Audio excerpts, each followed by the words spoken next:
Hello everyone. तो पिछले video में हम लोगों ने एक डेटा एनालाइज किया state wise and party wise MPs और एमएलएज का, जिनके ऊपर एक्टिव क्रिमिनल केसेस हैं।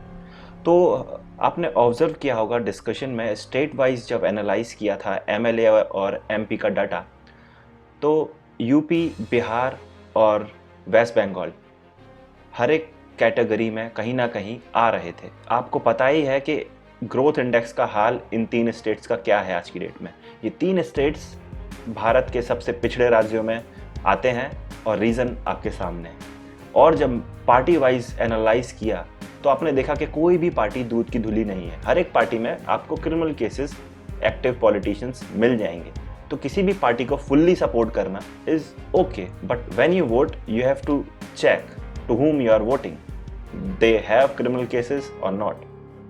एक बैकग्राउंड चेक करना बहुत ही ज़्यादा ज़रूरी है।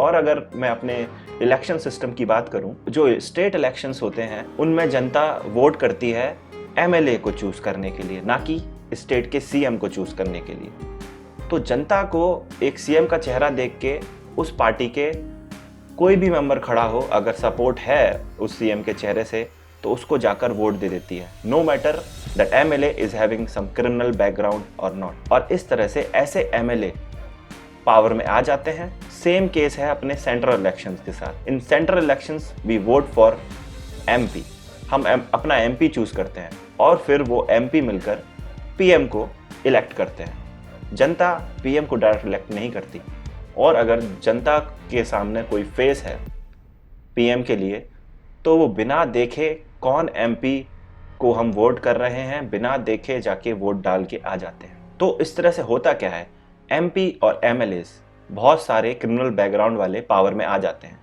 तो इससे अल्टीमेटली नेशन पर, स्टेट पर या फिर किसी एक कॉन्स्टिट्यूएंसी पर एक नेगेटिव इम्पैक्ट पड़ता है और ग्रोथ इंडेक्स पर एक डायरेक्ट इम्पैक्ट दिखाई देता है। उससे आपका तो कोई फ़ायदा होने वाला नहीं है, क्योंकि आपका जो कॉन्स्टिट्यूएंसी का या फिर स्टेट का जो एमपी एमएलएज हैं वो तो करप्ट हैं, वो काम नहीं करेंगे तो आपके जगह का डेवलपमेंट इम्पॉसिबल है। तो हमें ज़रूरी है कि हमारा जो वोटिंग पैटर्न है we have to change that.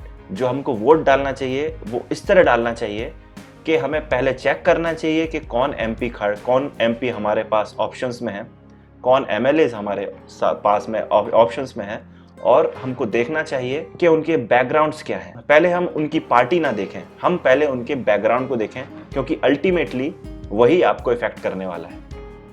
Party से कोई मतलब नहीं है। लेकिन हाल ही में एक सुप्रीम कोर्ट की तरफ से एक ऑर्डर आया है जो कि बहुत ही अच्छा है।